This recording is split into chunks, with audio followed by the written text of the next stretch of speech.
अपराध करने वाले को पता होता है कि मैंने अपराध किया है। अपराध करते ही कान पकड़ लो, कोई के आगे नहीं, श्री जी के आगे पकड़ो और यूं कहीं कोई दंड दे दो, लेकिन ब्रज दोबारा ना मिले ये दंड मत दियो। हमें सब दंड स्वीकार है, ब्रज से दूर जाएं ये हमें स्वीकार नहीं। तो श्री उद्धव जी महाराज आप विराजते हैं कहां? कुसुम सरोवर। बाद में भरतपुर के राजा ने ये सुंदर बनवा दिया जो आज आप लोग देखते हैं, सुंदर कुटी बनी है आदि आदि। पर पहले सघन वन ही था और ये सरोवर था, ये आज का नहीं है, प्राचीन काल। तब सब कृष्ण पटरानियां, 16,108 रानियां, 16,100 रानियां और वज्रनाभ और परीक्षित जी महाराज, आप सब यहां आए कुसुम सरोवर में। और कुसुम सरोवर में आकर के लता गुल्म पत्रों के बीच बैठकर के ठाकुर जी का मधुर संकीर्तन किया। और उस संकीर्तन को सुनकर के श्री उद्धव जी महाराज प्रकट हो गए। बोलो श्री उद्धव जी महाराज की जय। हमने ऐसा रसिक जनों से सुना है, धर्म सम्राट स्वामी श्री करपात्री जी महाराज वे जब भी वृंदावन आते थे, कहीं जाएं चाहे नहीं जाएं, गोवर्धन आते थे और गोवर्धन में भी कुसुम सरोवर जाते और कुसुम सरोवर में जाकर के वृक्ष वल्लरी लता गुल्म पत्रों को हृदय से लगाते और मन में क्या भाव रखते बताओ? परम ज्ञानी उद्धव यहां वृक्ष बन गया। कैसा प्रेम है ब्रजमंडल का। बृहस्पति का शिष्य है उद्धव, साधारण बात नहीं है। वृष्णि नाम प्रवरो मंत्री कृष्णस्य दैत सखा। भगवान जब अपनी विभूतियों का वर्णन करते हैं उसमें कहते हैं कि उद्धव कोई और नहीं है, ये मेरा ही स्वरूप है, मैं ही हूं उद्धव के रूप में। वृष्णि नाम प्रवरो मंत्री कृष्णस्य दैत सखा शिष्यो बृहस्पतिर साक्षात उद्धवो बुद्धि सत्तम। उद्धव कोई सामान्य व्यक्ति नहीं है। उद्धव के कारण देवताएं भी थर थर कांपते हैं। बृहस्पति का सबसे श्रेष्ठ शिष्य है उद्धव। परंतु एक बात कहें, भगवान के दो मित्रों की ज्यादा चर्चा होती है, एक तो अर्जुन और दूसरे उद्धव। पर यदि यह पूछा जाए कि ठाकुर जी को ज्यादा कौन प्रिय है, तो बाहर के लोग तो अर्जुन का ही नाम जानते हैं, परम ब्रजवासीन से पूछो ठाकुर जी को अति प्रिय तो श्री उद्धव है। क्यों? क्योंकि अर्जुन जो है वो ठाकुर जी का विद्यार्थी है, भगवान ने उसको पढ़ाया है। पर उद्धव जो हमारा है वो तो हमारी किशोरी जी का विद्यार्थी है। उद्धव गोपी संवाद जो भागवत जी में आता है, उसमें उद्धव को ज्ञान उपदेश कौन कर रहा है? कोई गोपी थोड़ी कर रही है, हमारी साक्षात ठाकुरानी श्री राधा रानी कर रही हैं। किशोरी जी का विद्यार्थी है उद्धव, इसीलिए ठाकुर जी को बहुत प्रिय है। और ये जो पूरी उद्धव गोपी संवाद है, इसमें बहुत बहुत वर्षों से कथाओं में उद्धव गोपी संवाद नहीं कहता, क्योंकि विरह का भाव है। और हमारे श्री हरिराम व्यास जी वे भी विरह नहीं बोलते थे। उनका एक पद है, उसमें वो कहते हैं भगत को का विरह सो काम, हमको विरह करना ही ना है। वो विरह की बातें भी कहीं होती तो भाग जाते थे वहां से। कोई ज्यादा ही विरह ऊंची टेर में विरह के पद गाता था तो हरिराम व्यास जी धूल उठा के फेंक देते उसकी ओर। बोले काय को गा रो है? बोले अरे विरह रो है, हमें ठाकुर जी की याद है। तो याद आ रही है तो अपने घर जाके रो। वृंदावन आ गए, वृंदावन आवे को मतलब है ठाकुर जी मिल गए, अब काय को विरह। सबके अपने अपने भाव हैं। हरिराम व्यास जी का ये भाव रहता था ठाकुर जी के आगे विरह मत करो जात, इसलिए विरह के भाव गाए ही नहीं। हरिराम व्यास जी का एक भी विरह का पद नहीं है। तो श्री हरिराम व्यास जी का ये भाव था, उनको विरह नहीं होता। विरह होता तो था पर उसको प्रकट नहीं करते थे। प्रसन्न के पद ही गाते थे, आनंद के पद ही गाते थे श्री हरिराम व्यास जी। तो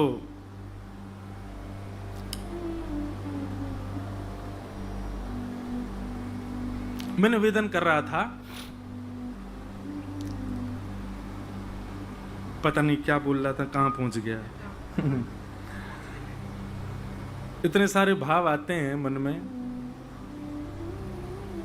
तो ब्रज के सब, हाँ, उद्धव जी महाराज ये उद्धव गोपी संवाद मैंने बहुत वर्षों से कहा नहीं कथा में। हमारे पूज्य पिताजी महाराज जब कहते हैं, महाराज जी मैंने आंखों से देखा है, पूज्य पिताजी जब उद्धव गोपी संवाद कहते हैं ना, उस समय श्रोताओं की तो बहुत दूर की बात है, वहां जड़ वस्तु भी यदि कोई हो तो वो पिघलती सी दिखाई देती है, इतना अद्भुत है। जिसका हृदय जड़ बन चुका है, जिसको कृष्ण से प्रीति ही नहीं हो पा रही है, ऐसे व्यक्ति को उद्धव कृष्ण संवाद सुनना चाहिए। उद्धव गोपी संवाद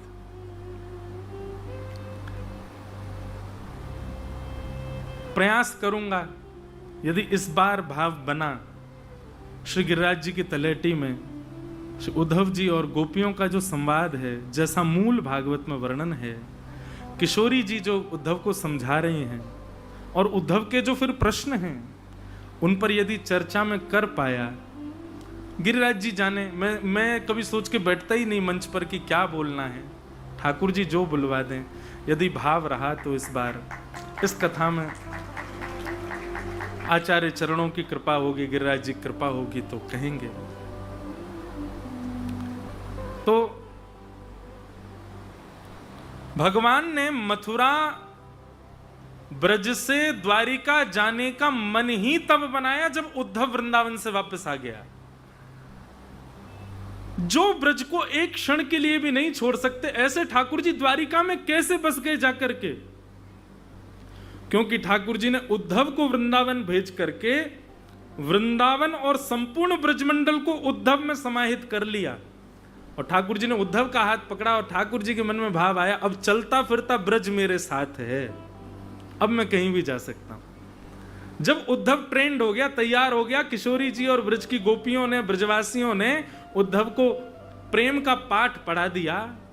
हमारे यहाँ ब्रजमंडल में उल्टा को उल्टा, जैसे कोई वस्तु उल्टी हो, अभी किताब उल्टी रख दो, ऐसे ब्रज में नहीं बोलते। ब्रज में बोलेंगे या औंधो धर दे, या औंधो कर दे, या औंधो धर दे, ऐसे बोलेंगे। औंधो, औंधो, ऊधो, यही है ब्रज की भाषा।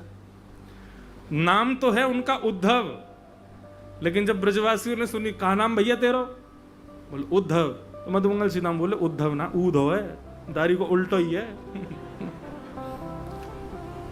ब्रजवासी समझ गए, बोले ऊधो है, ठाकुर जी ने भेजो, कन्हैया ने भेजो, सूधो करके भेजो यार। जहां में ज्ञानी ज्ञान भर रहा है, जाए प्रेम को अधिकारी बनाए करके भेजो। तो हमारे ब्रज में कह में ऊधो सूधो है, चलो सुन गोपिन के बोल, ज्ञान बजाई डुमडुमी, प्रेम बजायो ढोल। तो जैसे ही उद्धव ने अपना नाम बताया, ब्रजवासी समझ गए, बोले ऊधो, ओहो लाला ने ऊधो भेजो या सूधो करके भेजनो है। और ब्रजवासी ठाकुर जी से उद्धव जी कह के गए, शाम तक आ जाऊंगा, शाम तक। भगवान बोले कब आवेगो? बोले शाम को आ जाऊंगा। ठीक है उद्धव। ठाकुर जी गले लगे, रोने लगे, अरे आप रो क्यों रहे ठाकुर जी, मैं अभी आ जाऊंगा ना शाम तक। भगवान बोले ठीक है जा, सुन ये मेरो मोर पंख लगा के जाइयो, एले कारी कमरी ओढ़ के जा। उद्धव बोलो जी सब कहा है? बोले या के बिना जावेगो तो ब्रजवासी तेरी बात ना सुनेंगे, जा। उद्धव शाम तक का वचन दे करके गए, 6 महीना बाद लौट करके आए।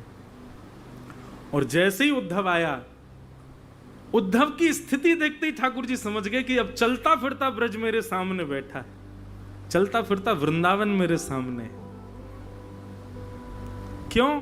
देहाभिमान शून्य हो गए उद्धव जी। 6 महीना हो गए, नहाए ही नहीं है, 6 महीना से केश काढ़े ही नहीं है।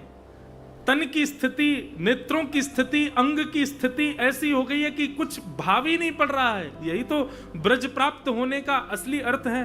भ्रातः तिष्ठ टले टले विटपिनाम ग्रामेषु भिक्षामटः स्वच्छंदम पिबयामुनम जलमलम चीराणि कंथाम कुरु सम्मानम कलयाति घोर गरलम नीचप्पमानम क्षुधा श्री राधा मुरली रवो ब्रज सखे वृंदावनम मात्यज।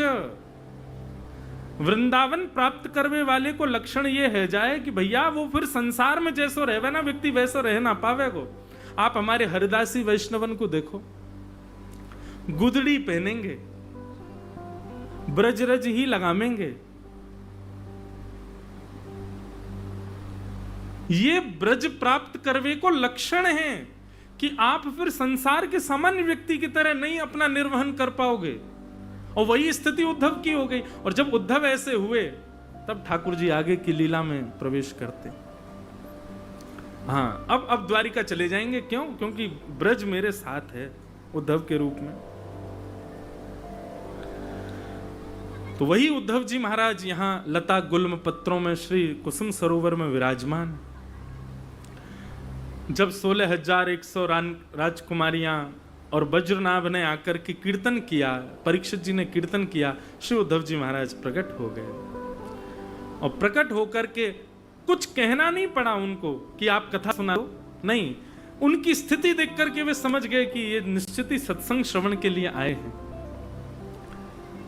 भागवत जी में वर्णन आता है कि जैसे ही उद्धव जी महाराज व्यासपीठ पर जाकर के बैठे तो सबसे ज्यादा व्याकुल स्थिति किसकी थी? परीक्षित की।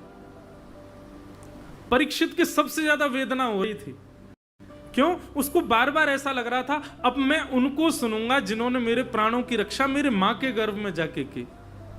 उत्तरा के गर्भ में जाके भगवान ने बचाया परीक्षित। अब की लीला सुनूंगा, उनकी कथा सुनूंगा जिन्होंने मेरे मातृगर्भ में रक्षा की। उद्धव जी महाराज ने जब परीक्षित को देखा और उसको विरह आतुर देखा, इशारा करके बुलाया मंच पर, इधर आओ। उद्धव जी महाराज मंच पर पहुंचे, प्रणाम किया, बोले हम एक आज्ञा करें, मानोगे? आप आज्ञा सुनकर के आश्चर्यचकित हो जाओगे। उद्धव जी आज्ञा करते हैं, परीक्षित अभी इसी वक्त इस पंडाल को छोड़ करके तुम चले जाओ और इंद्रप्रस्थ में जाकर के अपना राज शासन संभालो। एक तो वैसे ही इतना विरह आतुर, इतना व्याकुल, इतना बेचैन, और उसको उदी करके कह रहे हैं कि तुम जाकर के अपना राजपाट संभालो। परीक्षित रोने लगे, बोले मेरे प्राण निकल जाएंगे, भगवान आप क्या आज्ञा कर रहे हैं मुझे? मैं कथा से वंचित क्यों? मैंने कोई अपराध किया? मुझसे कोई अपराध हो? आप मुझे क्यों दूर भेज रहे हैं? तब श्री उद्धव जी महाराज कहते हैं, परीक्षित कलयुग आ रहा है और कलयुग को यदि नहीं रोका गया तो ये एक कथा में तो तुम रहोगे, लेकिन जीवन में फिर कभी कथाएं कोई और नहीं सुन पाएगा, क्योंकि कलयुग को बांधना बहुत जरूरी है, कलयुग को रोकना बहुत जरूरी है। इसलिए इन सबको कथा सुनाई दे सके और कालांतर में भी कथाएं हो सके, हरि चर्चा हो सके, सत्संग हो सके, उसके लिए तुमको एक कथा का त्याग करना पड़ेगा। अभी इसी वक्त यहां से जाओ और कलयुग को रोक करके उसको बांधो।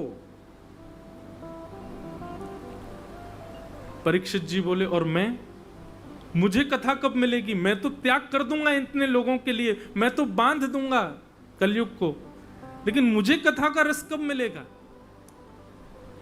तब उद्धव जी महाराज कहते हैं कि इन सबको कथा सुनाने के लिए तो कृष्ण का सखा आया है, पर तुमको कथा सुनाने के लिए तो स्वयं कृष्ण ही सुखदेव जी का रूप धारण करके आएंगे और तुमको कथा सुनाएंगे।